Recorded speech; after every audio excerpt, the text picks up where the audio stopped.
পুরো ক্যাবিনেটের পুরো কাউন্সিল অফ অ্যাডভাইজার এখন পুরো মূল ফোকাসটা হচ্ছে কিভাবে একটা দেশে ফ্রি ফেয়ার এবং খুব উৎসবের মতো ফেস্টিভ একটা ইলেকশন করা যায়।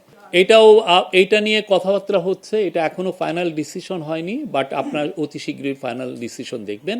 আমাদের আজকে ইলেকশন কমিশন নিয়ে প্রথমে উনি যে বক্তৃতা দিলেন, এরপরে তেমন একটা আলাপ হয়নি ইলেকশন নিয়ে, বাট পুরো ক্যাবিনেটের পুরো কাউন্সিল অফ অ্যাডভাইজার এখন পুরো মূল ফোকাসটা হচ্ছে কিভাবে একটা দেশে ফ্রি ফেয়ার এবং খুব উৎসবের মতো ফেস্টিভ একটা ইলেকশন করা যায়। এটা হলো আমাদের এখন মেন প্রধান দায়িত্ব। এইটার জন্য অলরেডি আমরা প্রচুর মিটিং হচ্ছে। আমি বলতে পারি যে চিফ অ্যাডভাইজার গত এক মাসেই 2টা মেজর মিটিং করেছেন, সিকিউরিটি অফিসিয়ালদেরকে নিয়ে মিটিং করেছেন। অনেকগুলো কথাবার্তা হচ্ছে।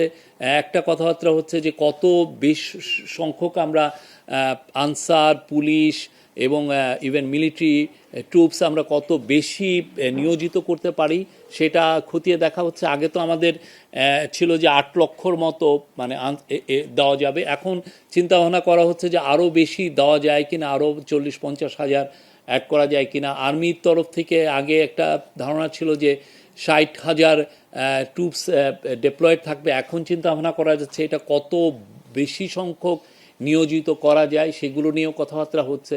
এটা তো প্রতিটা মুহূর্তে আমি বলবো যে প্রায় এই কাজগুলো রিভিউ হচ্ছে এবং পুরো ইন্টারিম গভর্নমেন্টের কাউন্সিল অফ অ্যাডভাইজারদের মূল এখন ফোকাস হচ্ছে নির্বাচন।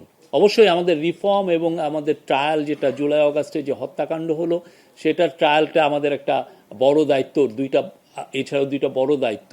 কিন্তু মূল কাজটা এখন, মূল ফোকাসটা, দ্বিতীয় অধ্যায়ের মূল ফোকাসটা হলো নির্বাচন। যুক্তরাষ্ট্রের 1 নম্বর জিম চেইন গোল্ড জিম এখন আবারও বাংলাদেশে বসুন্ধরা আবাসিক এলাকা ও বসুন্ধরা সিটি শপিং মলে। না, এই তারিখের বিষয়টা তো ইলেকশন কমিশন দেখেন। আমাদের একটা ব্রডার